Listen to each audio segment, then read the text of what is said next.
Saludos, mis Katy. Nosotros somos el grupo 4 del octavo semestre de Pedagogía de los Idiomas Nacionales y Extranjeros y vamos a hablar sobre la estructura profunda y superficial, la ambigüedad estructural.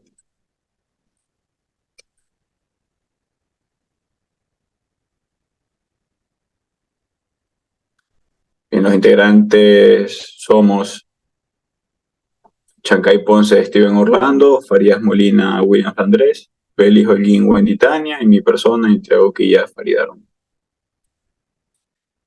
Bien, la estructura profunda y superficial. En la década de 1960, Noam Chomsky popularizó los términos estructura profunda y estructura superficial. Bien, se tenía la creencia de que estos términos fueron tomados del lingüista Charles Hockett. Él los introdujo por primera vez en 1958 y Chomsky mencionó estos conceptos de Hockett en su artículo de 1962 y resaltó la importancia de la gramática profunda sobre la gramática superficial, argumentando que la lingüística moderna tiene un alcance limitado si se centra únicamente en la superficie lingüística. Es decir, que para Chomsky era necesario profundizar, profundizar más en la lingüística como tal. Bien, en la sintaxis transformacional temprana, las estructuras profundas se transforman en estructuras de superficie mediante operaciones de reescritura. Estas estructuras superficiales representan oraciones gramaticales. Con el tiempo, Chomsky modificó sus teorías y hacia mediados de la década de 1990, la noción de estructura profunda ya no fue relevante en sus pensamientos. Es decir, que la estructura profunda quedó un poco hecha a un lado con el paso de los años.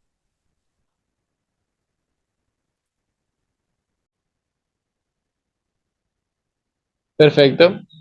Continuando con lo que mi compañero explicó, a continuación daré algunos conceptos clave en cuanto a la estructura profunda y la estructura superficial.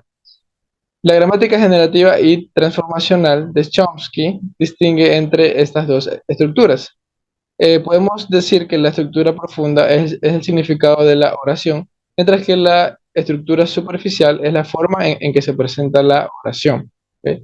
A continuación, podremos ver algunos ejemplos, ¿sí? Por ejemplo, el primero dice, el fortísimo viento derribó los árboles.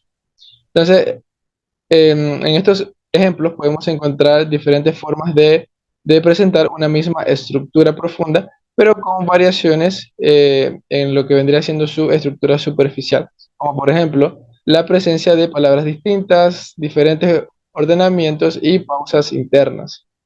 Como podemos ver en el ejemplo número 2, que dice el viento que era fortísimo derribó los árboles. Aquí podemos ver la adición de nuevas palabras y un orden diferente en cuanto a la oración.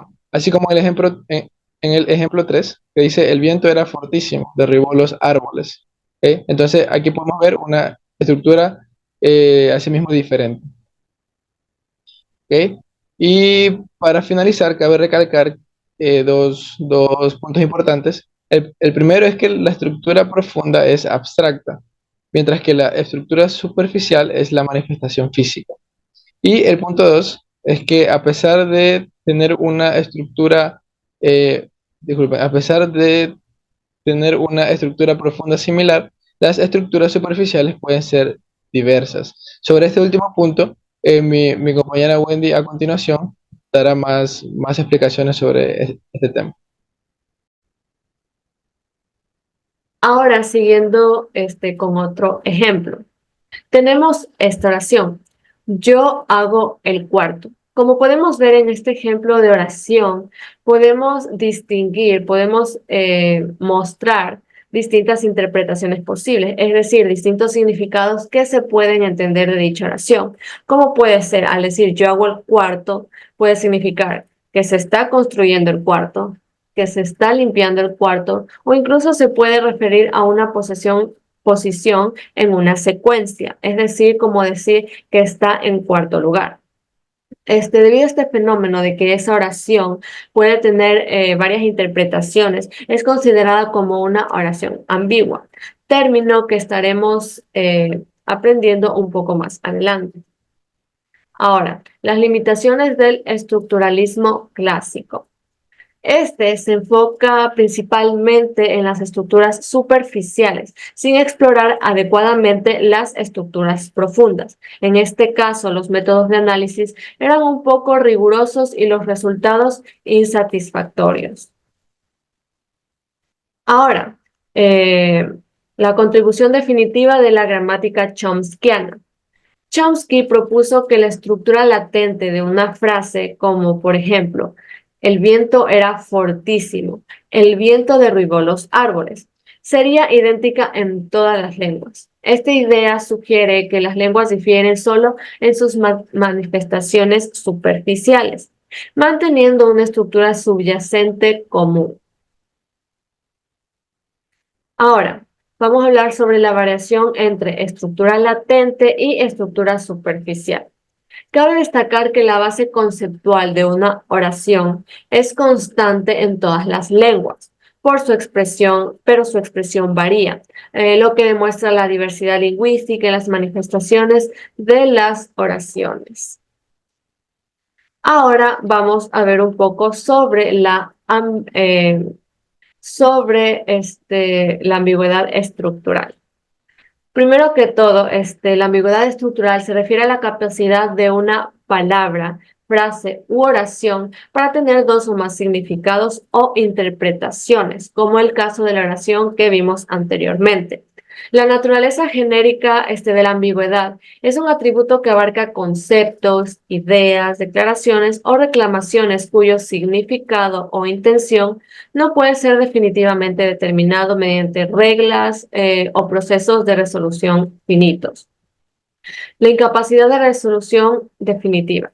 Cabe destacar que la ambigüedad no puede ser solucionada mediante un número finito de pasos, ya que implica interpretaciones que no tienen una única resolución clara o definitiva. En resumen, podemos decir que la ambigüedad estructural se refiere a la capacidad de palabras, frases u oraciones para tener múltiples significados e interpretaciones. Este fenómeno inherente a conceptos, declaraciones o ideas no puede ser resuelto definitivamente mediante reglas o procesos finitos, ya que implica interpretaciones que no tienen una única respuesta clara. A continuación, mi compañero les va a explicar más a fondo este término.